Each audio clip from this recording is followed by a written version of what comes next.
Consumer price, CPI, came in at 2.4% year-on-year and at a small 0.2% month-on-month. That's hovering towards 2% target. This is providing hope that the U.S. inflation problem could be starting to ease. Core CPI is also trending downwards at 2.5%. It's the lowest since April 2021. Now bear in mind that the Fed looks at PCE more than CPI. But anyway, this is still quite a bit of good news. Inflation fell to the lowest since May 2025. Key items like food, gas, and rent are cooling off, while tariffs had clear impact on products like furniture, appliances, and apparels. But the key items are cooling off. This basically provides relief for middle-class and moderate-income families. That will also boost consumption. Jobs growth was stronger than expected to start off this year, coming in at 130,000. It was slightly under 50,000 in December last year. This provides some form of relief. January this year is the best month for payroll since December 2024. And like always, healthcare led the biggest gains at 82,000 positions. Some might argue that healthcare, broadly speaking, always needs jobs.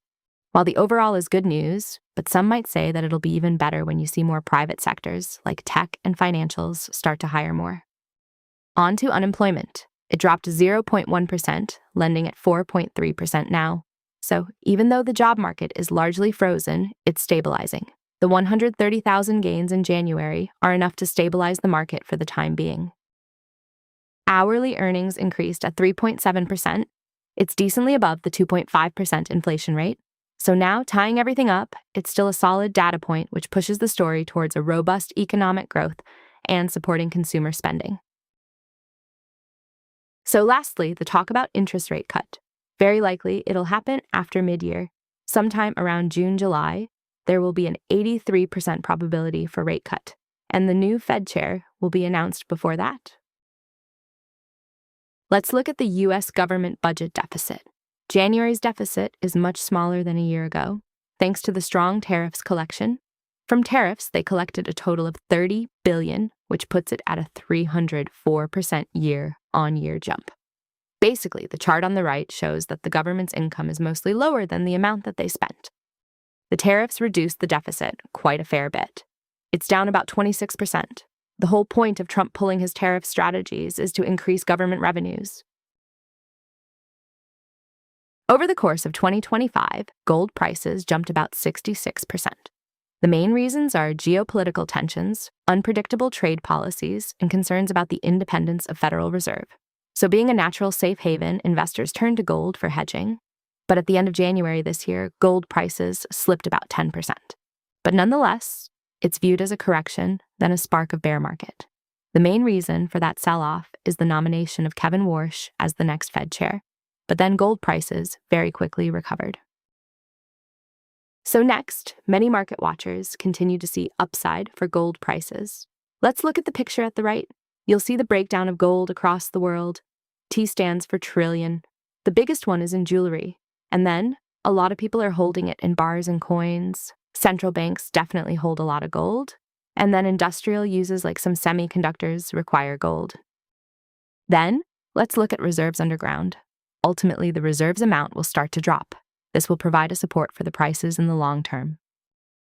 Let's look at historical data and use it as a benchmark and forecast. 1971 to 1980, there was a bull run in gold.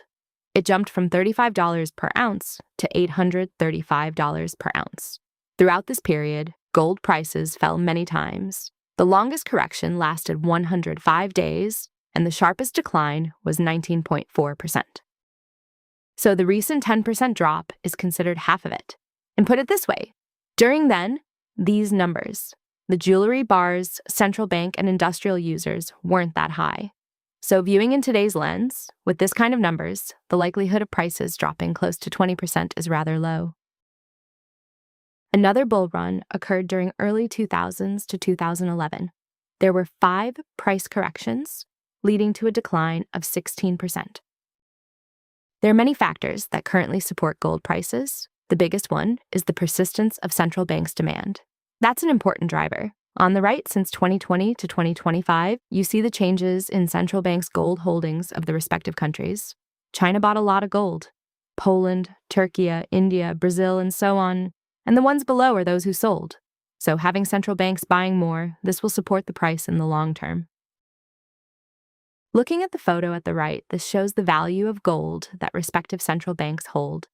Some investors looking at current gold pricings and moving averages, 50-day, 200-day, and whatnot, there might be some signs of saying it's overvalued. But from Barclays, a certain amount of premium to gold's fair value looks durable, suggesting it's not a bubble now. And the key things that support the price are inflation, U.S. policy uncertainties, and decline of dollar, which is also why many central banks are buying more gold. Some comments from UBS: the gold bull market typically doesn't conclude because fears diminished, which is what's happening now with the nomination of Kevin Walsh, nor when prices are too high. Gold's bull market will end when central banks establish credibility. Right now, this is pointing towards U.S. Fed and highlighting the past cycles, 1970s, 2000s, and the recent 2020, gold prices increased whenever investors doubted Fed policymaking. And UBS forecasted gold prices to reach $6,200 in March, and then falling to slightly below $6,000 by the end of this year. This is a fund that launched in December 2025. I invested with my own money in late January, and I've been tracking it daily. It seems okay, and the recovery from the dip on 30 January recovered very quickly. What's different about this fund is it tracks the performance of LBMA gold price. It doesn't invest in equities of gold mining and gold-related activities companies. This fund is backed by investment-grade gold bars with minimum fineness of 99.5%. So this meets the LBMA standards. And the gold bars are vaulted in Singapore with 24/7 security facilities. LBMA is London Bullion Market Association. It's a global benchmark for wholesale gold, often referred to as good delivery, and it's recognized by central banks and institutional investors worldwide. The links are at the info section below. UK economy last year, Q4, 2024 to 2025, only grew 0.1%. Last year, the key pillars didn't really do well, like services, and construction registered the worst performance. But going forward, manufacturing activities picked up. Services industry also experienced an influx of new activities. Hopefully, this will progress further and lead into an improved outlook. UK is important when you're investing into Europe area because it's the top 2 economy. Very recently, Bank of England kept interest rate the same at 3.75%, because inflation rate is still relatively high at 3.4%. But many economists are predicting this to ease further, and there's a likelihood to have an interest cut in Q2 this year. So lastly, China consumer price increased lower than expected at 0.2% year-on-year. Deflation in producer prices persisted.